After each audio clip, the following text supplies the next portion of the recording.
and she was totally out of her element, her league of friends. None of her friends were there that she ran with. I mean, she went to school with these kids were there, but they were the wild ones, you know?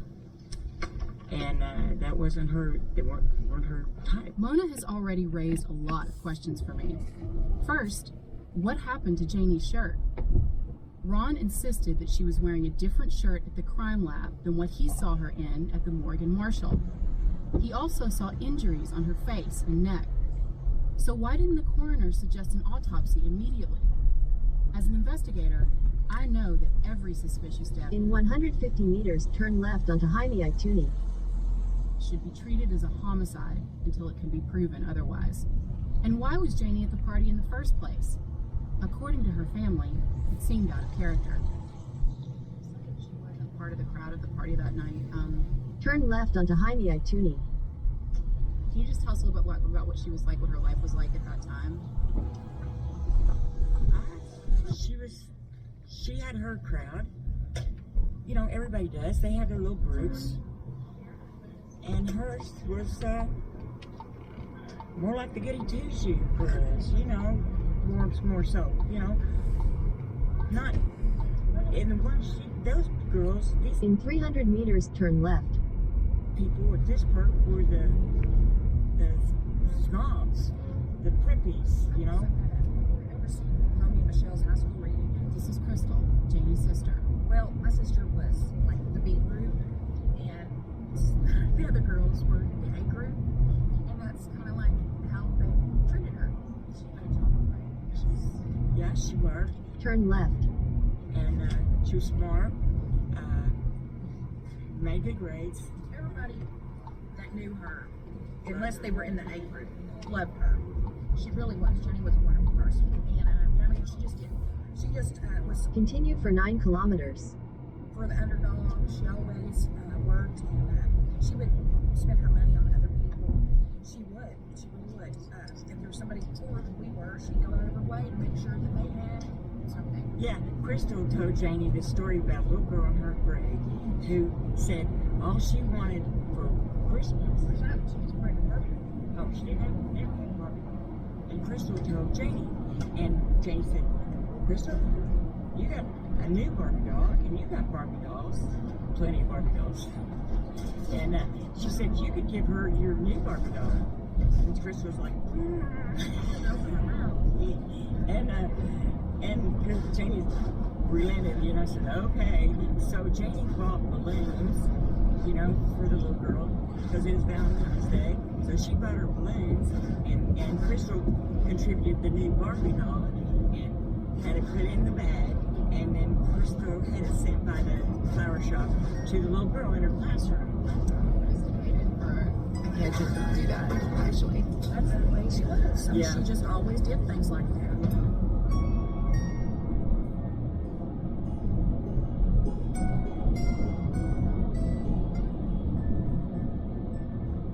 After Janie's death, Ron started obsessively collecting articles about the case, interviewing witnesses, and demanding every single piece of paperwork from police and from the Arkansas State Crime Lab. He was the one that had pursued it all this time. Well, he made me promise I'd carry it on. But you know, I can't do that because I can't do it like he did, because I can't handle that. But I guess by doing it like this, I am keeping my promise to him that I would. What did he have? Was it a heart or cancer or what? It was COPD, yeah. Yeah, he was a chain smoker. Ever since Janie died, and he would have been 69 in September. So. And I mean, we smoked cigarettes, but Dad really, he did eat them. I mean, like one after the other, because that's all he much did. He laid in bed and smoked. The last Got on the computer and read stuff. And, the last several months. That's all he did. Yeah, he was a chain smoker. Last several months. Ron wrote a letter to Janie, promising her that he would get justice. He put it in her coffin before she was buried. I've never asked you that. I didn't get a chance to ask Ron. What did Ron say in that note? What did he tell her? You know, the promise that he would avenge her, or the original letter. I think it was the original letter where he made the promise that he would there would be justice for her, or that he would pursue justice as long as he lived. After 2 hours of talking, everyone is exhausted. Mona mentions that she's brought everything Ron collected over the years, and she's agreed to let us look through it. We pay the bill and head outside. The main box is a blue plastic bin. It's huge. And there's a second one, a little smaller, it's brown. They're both a lot heavier than they look. We don't know if we can even fit them into our car. We're gonna go to Mountain View and go What's to going to take you more than a day? Oh yeah, no. So, stay in touch. Alright, we'll get it to you next meeting. And I'll have it, okay? Yeah. We're gonna guard it with our lives. Like it'll be well looked after. All right. I mean, I feel good about it. I'm just saying. No, I understand. It's a huge. It's just a really huge thing because it means so much to our family. And just promise I'll make my dad. That's to, carrying the torch. That's right. Torch hadn't died. Right. No, But we take it extremely seriously. Ron's responsible for her being here too. It is. Yep. Otherwise, I mean, why? This case, years later, how long has it been since we were doing this? It's been 15 years. We say goodbye to the family, giving them our word that we won't let anything happen to the boxes. Gabby and I get in the car and watch Mona and Crystal drive off. Then, all of a sudden, the emotion of the case hits us. Yeah, I'm not gonna cry in front of them because they, I don't do that because they shouldn't be comforting me, Yeah, she just seemed I was kind of trying to read her, but she just seemed like I'm here, So I was like, okay, let's just roll then. Yeah. So she doesn't have to repeat herself. Yeah. I don't think they would have handed that box to anybody else. I'll tell you that right now. Unless Mike got involved, unless we were all. And I just feel like, yeah, for them, they have to balance. They have children and families and lives, so you can't spend the rest of your life living in for your, can't spend the rest. At some point, you do have to detach emotionally and go on with your life. But so it's really good when someone comes in and does that stuff for you. I can't imagine being like the bravery the dad had to have to do that investigation himself, to hear all that stuff over and over, and try to be objective. After a long day, we make our way back to my dad's house in Mountain View. We take the elevator and put the boxes in my dad's game room on the top floor of his house. Actually, I call it my war room because it's where I started investigating Rebecca's case all those years ago. Should we open first? Maybe this big one. Yeah, I'm just curious. How heavy was it? Probably like 100 pounds. Yeah, easy. Because I carried when I did for Rebecca's case, I was seeing a harder beat to carry a 100-pound dummy, and I don't think it was that heavy. Maybe it's just that seems bulkier, but I opened the blue box. Wow. And immediately am hit by the overwhelming smell of stale cigarettes.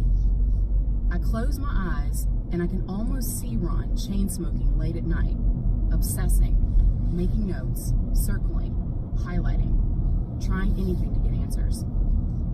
The first thing I see is a manila folder labeled to do. To do file.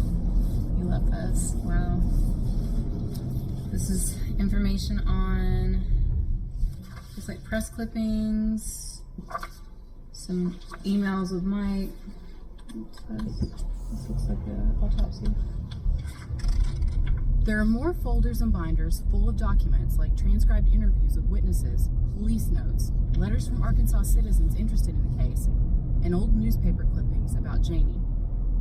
The box is also packed with photos of Janie, and at the bottom, there's an aluminum tin with an imprint that says Dad on the top. Inside is a pocket knife. It's likely one of Janie's last gifts to her dad. So there's cassette tapes, Gary Dawn Snow, 7/24/07, Part 2. Wow, these are all interviews, it looks like.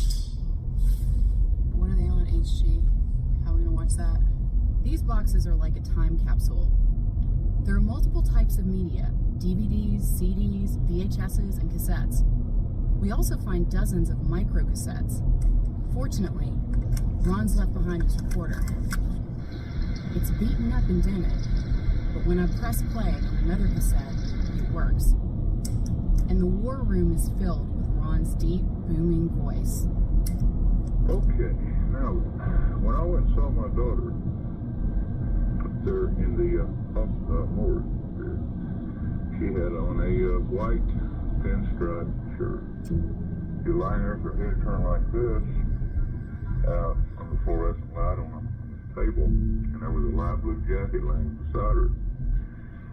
And I pulled the shirt down and buttoned the bottom button up, and it felt down to my touch. I thought, what's this? I said, what's this? What's this? So, you know, I touched, felt of her hands, arms, and she began to get kind of stiff, and I had to touch her head, you know, here's my eyes and all. And In 400 meters, turn right onto Milimhara. when I had to go over her neck, and her head kind of rolled a little bit like that. And I saw this disfiguration. Her ear was purple, up the ear was purple. Turn right onto Milimhara. It was purple all the way down through here, down to right here. Okay? Massive purple. Okay? I run my fingers through her hair like this.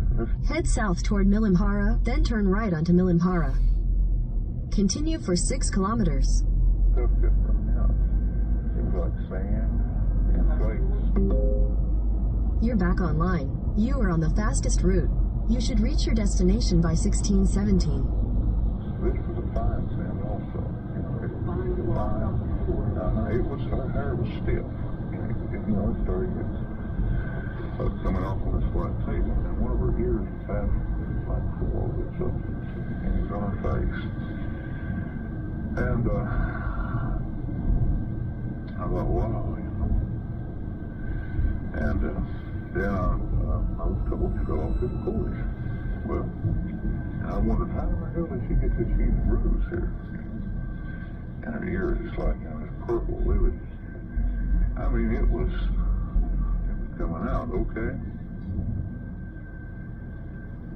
What they done is they washed her and they cleaned her up. Well, when I saw her, I would not buy the story that she fell off this course. It's only about getting something. My daughter was beaten to death.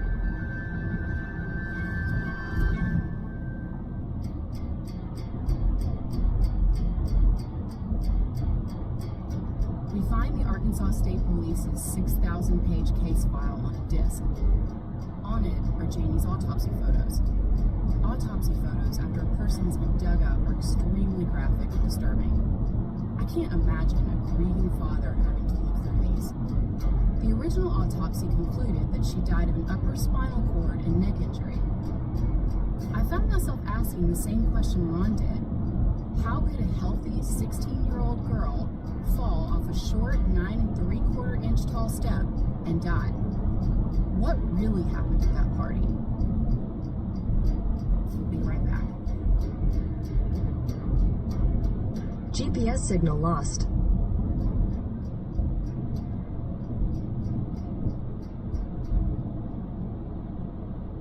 This podcast began with a simple premise, but things don't always go as planned, and something happened during production. Something no one expected. I'm going to let you in on a dark secret. Something I've tried to hide from almost everyone for the past few years. I can't sleep at night. And when I am able to sleep, I have nightmares. Not the kind of nightmares that a child might have, but the kind that can only come from the mind of a grown adult who's seen and read a little too much. I'm hoping that if I can get this off my chest, maybe, just maybe, I'll be able to shake these killers out of my head long enough to get some much-needed rest. From iHeartRadio and Tenderfoot TV, Monster Presents Insomniac. Listen to Monster Presents Insomniac on Apple Podcasts or wherever else you get your podcasts. While I'm back in Arkansas looking into Janie's case, I've also been looking back into Rebecca's. If you haven't listened to Season 1, this last segment of the episode might not make sense, so I recommend pausing or skipping forward a few minutes. Or you can go back and listen to Season 1 if you want more information about Rebecca. In my dad's war room is Rebecca's murder board, with hundreds of names surrounded by taxidermy, mostly roadkill, that Dad has collected over the years. A lot has happened since Season 1. Rebecca's father, In 600 meters, turn left at Isvigor. Larry, is continuing to battle to get justice for his daughter. He's been fighting to change the law to allow more open access to cold case files. The ASP have been making this claim since the beginning, that keeping the Turn left at Isvigor, then turn right onto tunnels Fagur v Norskala. case file sealed is an absolute priority. After we began our investigation and went to the police and the prosecutor to point out discrepancies in the timeline, Dennis, the lead investigator on Rebecca's case, interviewed Casey's friends, Philip and Laren, Take the next right onto tunnels Fagur v Norskala. who were out with Casey on September 20th, Continue for 22 kilometers. 2004, the day Rebecca was murdered. Rather than talking to them in person, Dennis sent their witness statements back to them. In doing so, he lost any ability he had to ask them anything new, or to challenge them on anything they'd already written down. But this also meant that these witness statements, which the Arkansas State Police have long claimed were sealed in order to protect the integrity of the case, immediately became public knowledge. Rebecca was murdered on September 20th, 2004. We know she dropped Casey off at Sonic that morning in her car, stopped by the Possum Trot to buy a breakfast sandwich and coffee, and went back to Casey's house. So now we can focus even more on the timeline and try to answer the question, what happened during those missing hours? In Philip's statement, he said, some of the guys were headed to Batesville to watch a movie. When I arrived, Casey was outside and I started to talk to him. Casey told me that he was waiting on his ride. I think he mentioned Rebecca as being his ride, but I'm not positive. I asked where his truck was, and he told me that his dad had taken it to Batesville. According to Philip's statement, the 5 friends, Laren, BJ, Sean, Casey, and Philip, left Sonic sometime between 4:35 and 4:50. Philip wrote, we did some running about town. As with Laren's statement, which we covered last season, there's no mention of many key details, like how many vehicles they took or who rode with whom. But Philip's statement did give a few more key details. He said that the first thing the guys did when they got to Batesville was stop by to pick up Casey's truck. He wrote, we found it in a second parking area, and Casey made sure the keys were in it. I noticed that there's no mention of which parking area, or of what time any of this happened. Also, Philip wrote in his statement that Casey indicated that his father had left the truck for him. There's also no mention of what time Casey's father, who was a truck driver, went on the road. Figuring out these details is crucial to narrowing down the people who could have come to Casey's home that day and killed Rebecca. After picking up the truck, the 5 friends stopped by Hastings, then Colton's to eat. Then they went to the 7:15 showing of Resident Evil. After the movie, Philip gave a couple more details. He said that the guys stopped by Walmart and then got gas before traveling back to Melbourne, where they let Laren get his truck before arriving at Laren's house. At that point, they watched some DVDs and smoked some pot. 2 of the guys left, and Philip and Laren went to bed in their rooms. Casey stayed the night and slept on the couch. At 7 a.m. the next morning, according to Philip, Casey's alarm went off. Casey hit snooze twice before leaving at 7:20. I'm noticing that in this part of the witness statement, the details are getting more and more specific. Philip wrote, Casey quickly sat up, put his clothes on, said goodbye, and left. That was the last time I've heard or saw Casey. Philip also wrote, I know Casey was madly in love with Rebecca because he would never shut up about her. He lost a promotion because of their antics at work, but he didn't care. Philip said in his statement, as Laren did, that Casey tried to call Rebecca Monday night when he got home from Batesville. Philip wrote, after he had been on the phone, he told us that she was missing. But there's something weird here. When I squint to read the handwritten statement, I can see that the sentence originally read, he told us all that she had been missing for 24 hours. Had been and 24 hours are crossed out and initialed by Philip. So I'm wondering, why was this crossed out? I keep coming back again and again to the statement that we got from our informant. They said that the police had the timeline wrong. The police were focused on the evening and never addressed the multiple gaps of missing time during the day. Philip wrote that Casey showed signs he was worried about Rebecca being missing, but he never left to go find her. This echoes what was written in Laren's statement. Laren wrote, Rebecca was supposed to have picked him up, but she hadn't shown. It entered my mind that he wasn't too concerned, but I just thought that he was getting out with the guys for the night. I'm thinking, if Casey was telling his friends that Rebecca was supposed to pick him up that afternoon, this does not match the original story that was told to police and the one that's been reported in the newspapers. By the time Casey got off work, Rebecca was already supposed to have left to pick her sister Danielle up and go back to school. I'd already seen Laren's statement, so I compare the one in public record now with the one I saw last summer. And I noticed something else. Certain passages have been highlighted with neon yellow ink, including the part where Laren wrote, I know that Casey was head over heels for her, and for him to go out with us and have something not right with Rebecca didn't seem right. Laren also wrote in his statement that Casey used the phone when he got back to Laren's house. I can see there's another part of Laren's statement with big bold yellow blocks. Laren wrote, after he hung up, he stated that Rebecca was missing. That's when it really seemed odd that he didn't head out the door to find her. As I said at the end of season 1, we're all in this together. But even though we now have access to these statements, the waiting game continues. We're going to try to answer some of these bigger questions in Rebecca's case. Unlike Rebecca's, Janie's case, at least on paper, is closed. That means we have full access to Janie's case file, all 6,000 pages of it. We can take a look at the entire investigation from beginning to end to tell Janie's story. We can see all of the facts. At least, we should be able to see them. That night, after we met with Mona and Crystal, I wake up at 2 a.m. Being back in Arkansas is weird, but also familiar. In many ways, it's like nothing has changed since I was a kid.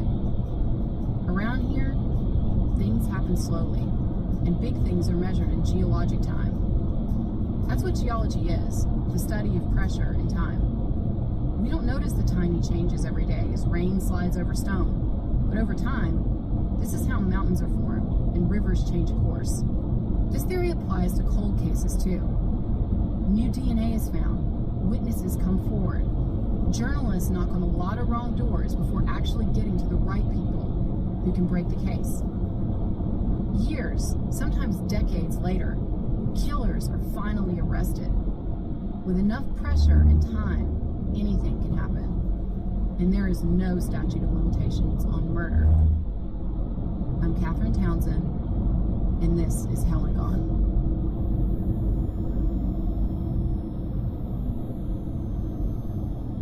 Hell and Gone is a joint production between School of Humans and iHeartRadio. It is written and recorded by me, Catherine Townsend. Taylor Church and Gabby Watts are our producers and story editors. Executive producers are Brandon Barr, Brian Lavin, and L.C. Crowley for School of Humans, and Connell Byrne and Chuck Bryant for iHeart. Our field producer is Miranda Hawkins. Theme and original score are by Ben Salee. Available wherever you get your music. Please visit us at hellandgonepodcast.com or follow us on social media.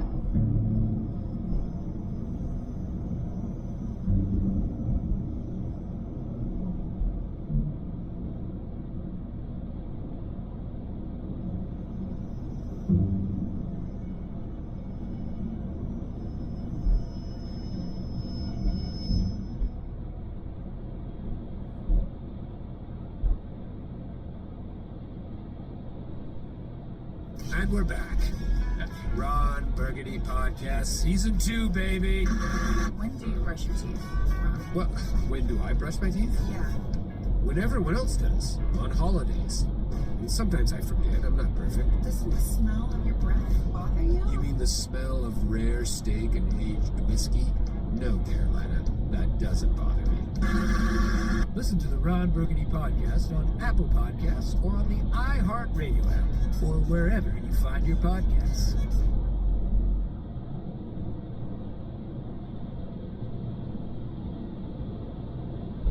And we're back at the Ron Burgundy Podcast, Season 2, baby. When do you brush your teeth? Well, when do I brush my teeth? Yeah. When everyone else does, on holidays. And sometimes I forget, I'm not perfect. Doesn't the smell of your breath bother you? You mean the smell of rare steak and aged whiskey? No, Carolina, that doesn't bother me.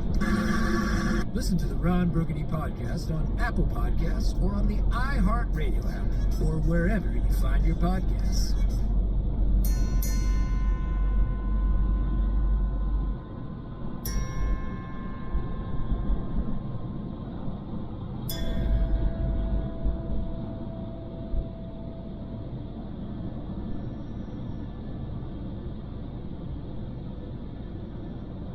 It's not just the victim and the victim's family. It's the worst for them, but there's also the people who are accused, and it's never cleared one way or the other, really. And so they get whispered about in town, and it just the crazy rumors hurt a lot of people. When there's no justice done, it hurts a lot of people. It hurts the whole town. You know, a lot of these people, their children may be getting to that age. Their kids might be 16 or even older, and so that's got to be hard if you saw something like that at a party and you never told anyone. And it's interesting because I could completely understand being 16 years old, you're terrified. You're terrified of getting in trouble for drinking and, you know, whatever. But that's very different from 30 years later, you've got kids who are older. Like, you know, it's just interesting. It's the end of winter, and icicles are frozen on the gutters of my dad's house in Mountain View. I'm on the top floor in the war room, and in front of me are two boxes. There's a small brown one that looks like an oversized briefcase, and a huge plastic blue one. These hopefully hold the clues to what happened to Janie Ward on September 9th, 1989. Everything in these boxes was collected by Janie's dad, Ron.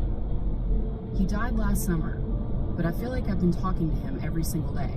Weird how things will hit you emotionally. You're really, you know, you're okay for a long time, and then you see something. The autopsy photos I saw were horrific, something that no family, no father should ever have to see.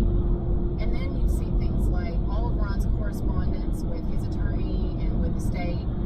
And Ron had obviously Googled how to write a business letter and what to do, how to get a notary, how to get a notarized statement. I mean, every single thing in there was documented by him. And you could just see how meticulous he was and how hard he worked. And right up until the end, he had his to-do list. Like we did with Rebecca's case, in order to figure out what really happened to Janie, we need to focus on victimology.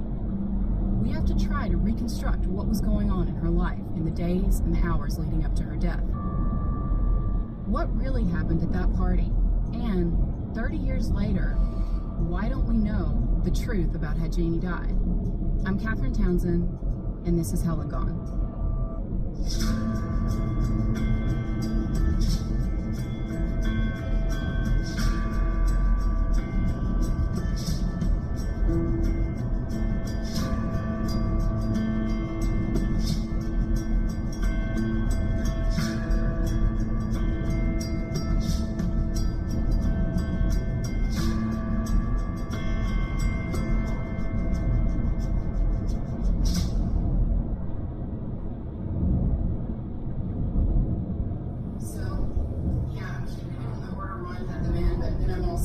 We're going back to the week leading up to the party on Saturday, September 9th, 1989. I'm keeping in the same folders that Ron had them in. He was very methodical, so I don't want to mess that up. And I've put a few aside that I think we need to deal with first that are contradictory to me. We're using witness statements from the Arkansas State Police case file.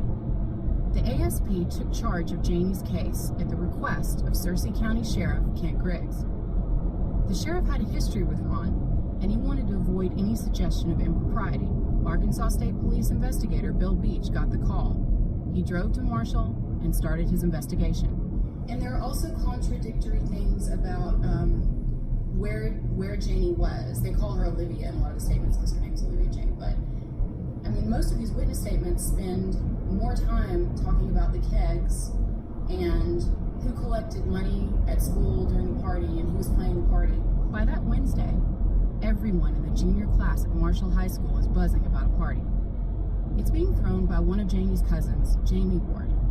Since their names are so similar, we'll refer to him as Jay from this point on. Jay lived at a cabin in the woods off of unpaved Zack Road. The cabin was owned by Jay's father, Steve Ward. Even though Jay is only 16, his parents let him live in the cabin by himself so he could keep going to Marshall High School. Jamie's family lived pretty far away from downtown Marshall. Jamie's mom, Mona, told Bill Beach that it was not unusual for Janie to spend the night with friends on the weekend. On most Fridays, Janie rode the school bus home, and then a friend would pick her up to go back to downtown Marshall. Ron told Bill Beach that the last time he saw his daughter was the morning of Friday, September 8th, a day before the party. He told Beach that she left home wearing a pinstripe shirt and stonewashed jeans. We know that Janie was excited about the party from an interview her friend Leslie did with Bill Beach. It's been an interview of Leslie, student in 10th grade, approximately 420 feet. Leslie says Janie spent the night with her on the Friday night before the party. Where was that? The last time Leslie saw Janie was at around 4:30 p.m. on Saturday. She was gonna finish fixing her hair and makeup. She said she's gonna put a shirt on me to wear. Leslie just said that Janie borrowed a shirt from her. When did you find out which one she bought?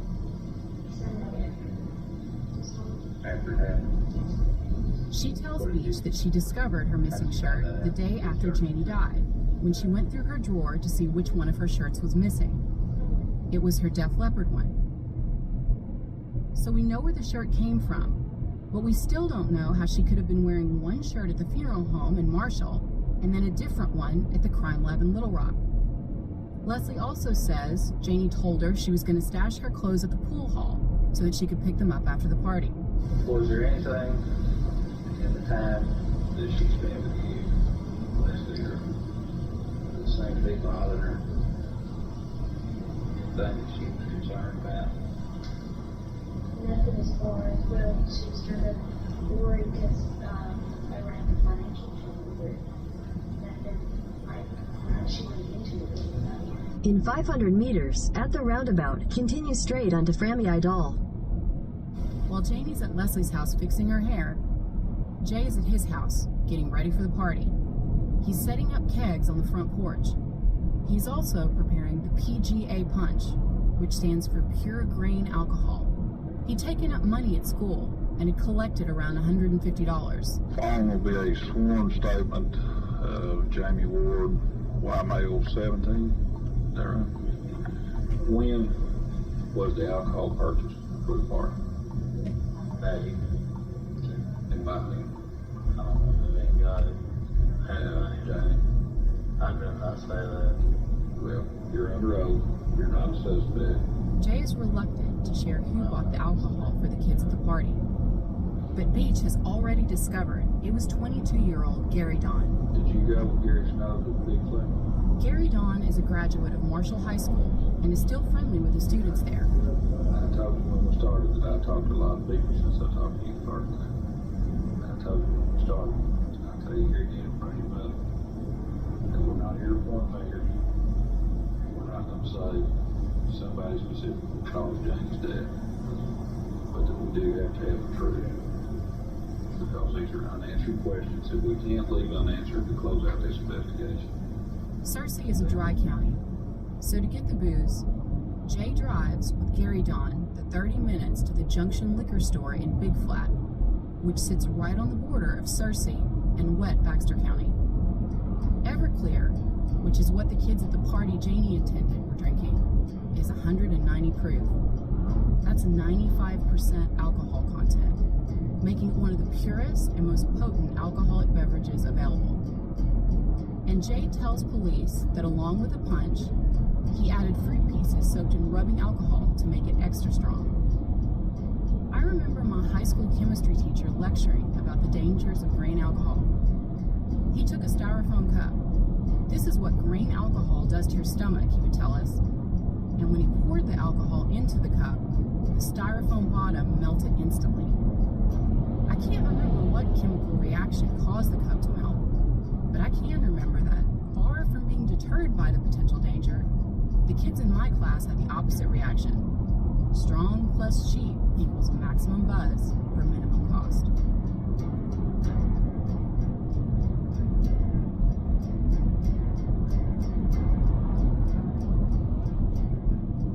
Shortly after saying goodbye to her friend Leslie, Janie heads to the town square. They're in the Daisy Queen, where the main spots where teens would hang around on the weekends. Janie's friend, Ron Rose, is driving around the town square in his truck. He's with GPS signal lost. Kim, another friend. Janie asks them for a ride to the party.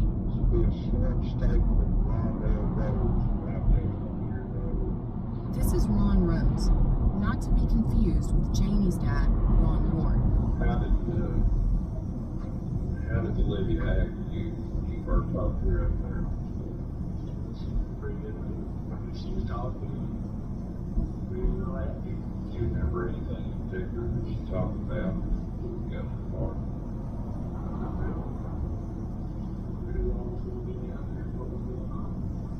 Okay, so you and Olivia and Kim went to the party together? Ron says the three of them got to the party around 5:30 or 6 p.m. Soon after that, more people start arriving. Here's Gary Don, the 22-year-old who bought the alcohol. We associated with a few people, and I seen Janie, and there was more people that went into the house. And there was people doing different things. There's people listening to the stereo, there's people in the kitchen. And there's some people out there that had ferried out there. I was out there messing with it, messing with people out in the backyard, and I more or less walked on through. When I associated with a few more of them people. Multiple witnesses see Janie at the party. Some people say they saw Janie drinking the PGA punch, chewing on a few pieces of fruit, the ones soaked in rubbing alcohol. But no one at the party is paying close attention to what Janie is doing. A lot of partygoers said they talked with Janie, but they don't remember what they talked about. People say she was sitting on Ron Rose's truck's tailgate or on a couch on the front porch. She was leaning against a post or sitting on the rail of the porch. No one knows for sure. According to the National Weather Service, sunset on September 9, 1989 was at 7:27 p.m. And that's around the time that all hell breaks loose. Depending on who you ask, two things happen simultaneously or one after the other. Janie falls, and someone shouts that the party is about to get busted by the cops. Even though it didn't have electricity, the cabin had a phone. It's called a party line, and it was a common sight in rural Arkansas during the 80s. A party line is a phone line where you're able to pick up the phone and listen in on conversations happening nearby. If you want to use the phone to call out, you usually have to wait for another person to hang up. And someone at the party, no one is sure who, heard a neighbor calling the cop on duty, Joey Pruitt, and telling him a bunch of kids were having a party with alcohol. The neighbor also complained that the partygoers ran her off the road as they zoomed up to the cabin. Of all the people at the party, only 3 say they actually saw Janie fall. Gary Don, a cheerleader named Sarah, and Billy, the high school quarterback. Sarah said that she was on the porch when Janie sort of twisted sideways, then just fell on back. In Billy's statement, he says she just came straight back like a tree. Gary Don was socializing on the porch. So I looked away and I was more or less glanced back in flight. I mean, I caught her in flight. That's what I'm saying. I mean, she was falling when I looked, and I mean, it just happened that quick. Just all that right there, we've been talking about, happened more or less in just a little while. I mean, she fell. I mean, somebody hollered Joey Pruitt was coming. That's what I heard. Joey Pruitt was the police officer supposedly coming to bust the party. But and then people started scattering, running by her, and that's more or less whenever I really started paying attention to her. because, I mean, I couldn't get nobody to help me. I didn't know if she was knocked out or what, or really hurt, or anything. I knew when I got down there and turned her head over, see if it busted her head open. That's the first thing I did. I mean, I tried to see if her head was busted over, but I thought she might have knocked herself out. This meant somebody lifted her up on the porch into the light because the porch was kind of had her face shaking and stuff. I mean, had her shaking a little bit. And we raised her up in the light where we could really see her and pay attention to her. And basically, that is people in the world wild. The thing no one can agree on is how long Janie was laying on the ground. Gary Don makes it seem like it was less than a minute, but Billy said it was more like 15 to 20 minutes before anyone moved her. So, this is Billy Harris' statement. Yeah, this is brutal. Kim Whitty went over to Janie and said she had passed out. I never saw anybody else go over to her. I went back in the house and talked with Jason, Matthew, and Brian. She probably lay there 15 to 20 minutes before anybody moved her. Me, Jamie, Gail, and Gary Don moved her to the back of Ron's truck. I don't think she was ever moved onto the porch. Jamie and Gail said she needed to go to a doctor. I noticed when I came back outside that she had a bowel movement. I could see that her pants were wet and she was having a hard time breathing. Rose and Kim were in the cab of his truck, and Rose said there was no room for Janie except in the back. I offered to ride with her in the back, but Rose said no, he didn't want any trouble with the law. I offered to get a blanket, and he said no, she'd be all right. I believe she moved her arm across her chest when we put her in the truck. She never said anything else that I heard. Janie was on the ground 15 to 20 minutes before someone said the police was coming. Everyone just thought she was drunk and had passed out. Once everyone found out the cops were coming, people started panicking. Gary Don said everyone was running around like maniacs. They see Janie soil herself. At this point, they know she's in serious trouble, maybe dying. The decision was made to put Janie into the back of Ron Rose's truck. Ron, Kim, and Sherry, another friend, got in the front. They started the 3-mile drive on rural roads to Marshallstown Square. At first, no one is sitting in the back of the truck with Janie during the rocky ride back to town, until Kim opens the window of the truck cab and climbs into the back to check on Janie. As Ron zoomed down Highway 65, he passed another friend, Carla Brightwell. She flashed her lights at his truck, and when he didn't slow down, she thought something must be wrong. So she followed him. They ended up at the bank parking lot.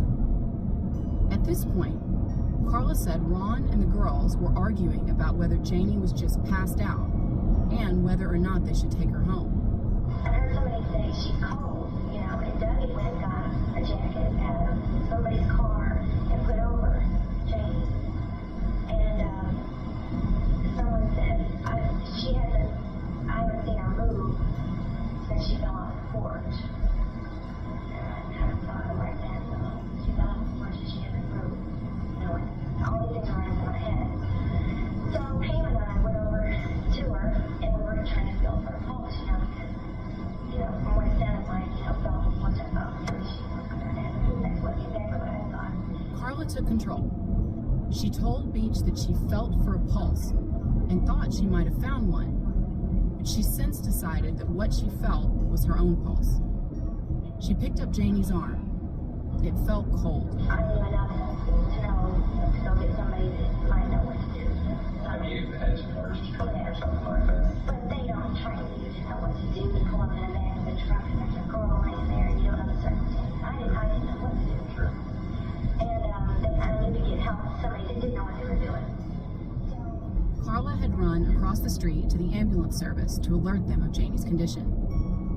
J.D. Beeson was the ambulance driver and manager of the ambulance service at the time.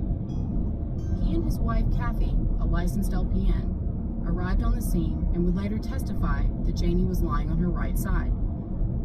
In a statement, Kathy said, "We checked and rechecked for needle marks at the request of the sheriff. Coarse sand, dry leaves, and small twigs were found at the blouse neck and the Levi waist. Coarse sand was found on the abdomen under the bra." Kathy said this immediately led her to conclude this was a suspicious death, not an accidental death.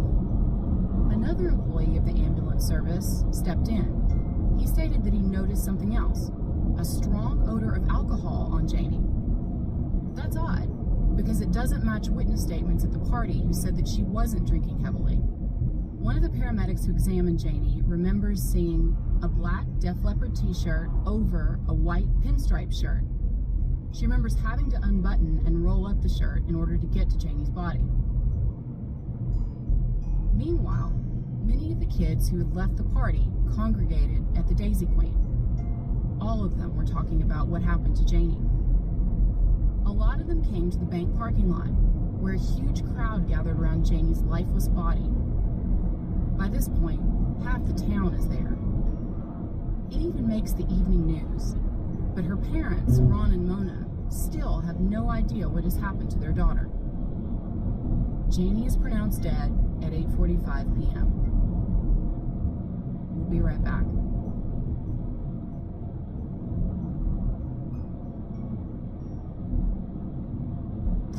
And we're back at the Ron Burgundy Podcast, Season 2, baby. Carolina here is a pathological liar. Okay, so what does her brain look like? I normally would disagree with this, but I made a pact with Ron earlier, so yeah, let's go. In 500 meters, turn left at Veteran Langi. When do you brush your teeth? Well, when everyone else does, on holidays. And sometimes I forget, I'm not perfect. Does the smell of your breath bother you? You mean the smell of rare steak and aged whiskey? No, Carolina, that doesn't bother me. Because you're bleeding a little bit through the back of your shirt. That means Turn left at Veteran Langi, then turn right onto Havitains Veger.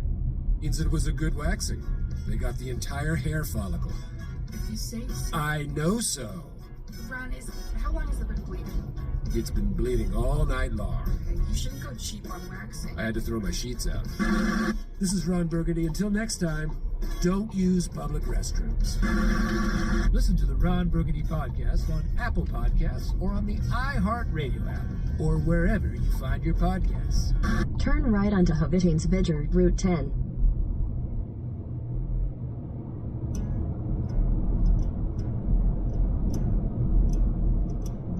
On the night Janie died, Bill Beach interviews 4 of the people at the party: Gary Don, Kim, Jay, and Ron Rose. He then asked the sheriff to send everyone home. Over the next few days, the sheriff collects statements from the kids at school. Beach then interviews 30 people over the next few months. He re-interviews some of the key witnesses. As I read through his interviews, several things start to bug me.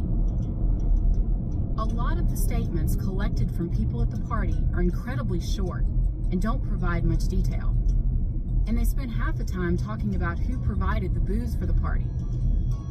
And over the months, people's answers change. The cheerleader, Sarah, changes her answers of who she was at the party with, and also adds a story about Janie calling her a snob. Gary Don initially said he saw Janie fall, but later, in a reenactment video done by the Arkansas State Police, he demonstrated how Janie was likely to have fallen. It's strange. A couple of other partygoers also said they heard a thud when Janie fell. And then, a statement from a police dispatcher named Harold Young throws everything off. Ron Rose, Kim, and Sherry all said they drove from the cabin to the parking lot without stopping. But the dispatcher at the police station that night... In 300 meters, turn right onto Istari Ringveger, Ostre Ringve. ...said Ron came by the sheriff's department at 6:30 p.m. to tell him there was an injured girl in the back of his truck. The dispatcher's statement was notarized, and he confirmed what he said years later during another investigation into Janie's death. So depending on how you read the witness statements... Take the next right onto Istari Ringveger, Ostre Ringve. ...and who you believe, the time between Janie falling and being in the bank parking lot could either have been half an hour or more than... In 500 meters, at the roundabout, take the second exit onto Vestari Ringveger, Vesta Ringve. 90 minutes. The order of events and how much time passed between them becomes one of the most hot-button issues throughout the last 30 years of investigations. We thought having all of these statements available to us would be an advantage in figuring out this case, but it's leading me to even more questions. What could have happened in those 90 missing minutes? This is one of the recurring questions that the journalist, Mike Masterson, asks in his columns about Janie. After Janie died, the Ward family heard plenty of troubling stories about what could have happened during that missing time. Well, exit the roundabout onto Vestari Ring Vedger. that's why Jamie and the Bros boy, after they're directed to go to the bank parking lot, so Janie... In 200 meters, at the roundabout, continue straight onto Nordre Ringved Nor Ari Ringvedger. could be discovered there. That's why they were sitting there debating on whether to take Janie's body to us, so Ronnie could take it from there, instead of them going along with their cover-up. So they didn't know what to do. Well, they also took her to the bank parking lot because there was a car wash there. And that's where they washed her body. That's where they washed her off. They were directed to take her, wash her off, and wait at the bank parking lot until they could come and discover her. Did they ever explain why she was wet and why her hair was wet and why there was sand in her clothes? I mean... No, that was never addressed. Just rumors and witnesses claiming that they washed her down with the water hose at the car lot, or the car wash in the bank parking lot. And when you say witnesses, was it people in the official report who... So this is like people talking. Beyond these missing minutes, what confuses me the most is the statements from the ambulance service attendants, JD and Kathy. First of all, it took Bill Beach more than 3 months to interview them, and that was after they requested he talk to them. They were so concerned, they even compiled their own statements to deliver to him. Why haven't they talked to us yet? The investigators stopped talking. This is an interview that Ron Ward did with JD and Kathy. As Beach does his investigation, Ron has started his own. Would you like my opinion? And this is just speculation, okay? I think somebody threw in the damn river and picked her up, or took her to a car wash nose or something. But the investigators haven't even talked to Kathy yet. And I asked her. I asked Harold Young the other night. I said, why haven't those investigators questioned Kathy and I? We were the first ones on the scene. JD and Kathy confirmed some of the things Ron saw when he saw Janie's body at the morgue in Marshall, like the sand and twigs. They said they hadn't noticed bruising, but in their notarized statement to Bill Beach, they did remark on swelling on Janie's neck and shoulder. They also said she was wet, except for her genital area, which doesn't make any sense because multiple witnesses at the party specifically said Janie wet herself. The paramedics also noted that Janie had a foamy substance coming out of her mouth. I bet you there was 100 kids over there. And first thing I did was had John Childers. I don't know if you know something or not. I had him chase everybody away from the truck. You know, he's 25 feet back. That's what he do. While she was checking. You guys feel funny talking about this. I'm sorry. So then Kathy checked her. She had no radial pulse. She had no carotid pulse. Her eyes were dilated, really large. I think we told you about that. But, and she had no visible bruises whatsoever on her body from the waist up. The other thing we found on her was some twigs and leaves and sandy gravel, you know, like we told you, stuff down here and the back of the britches here. In 100 meters, make a U-turn. Make a U-turn, then turn left onto Danjalstro. And there was more sand all through. And she was wet, as if like somebody dropped in a river or something and picked her back up. As we saw in Rebecca's case, memory can be unreliable. And like Rebecca's, Janie's case quickly began to become a question of who remembered what. People forget. And the more time that has passed since an incident, the more likely it is for people to incorporate rumor into what they remember.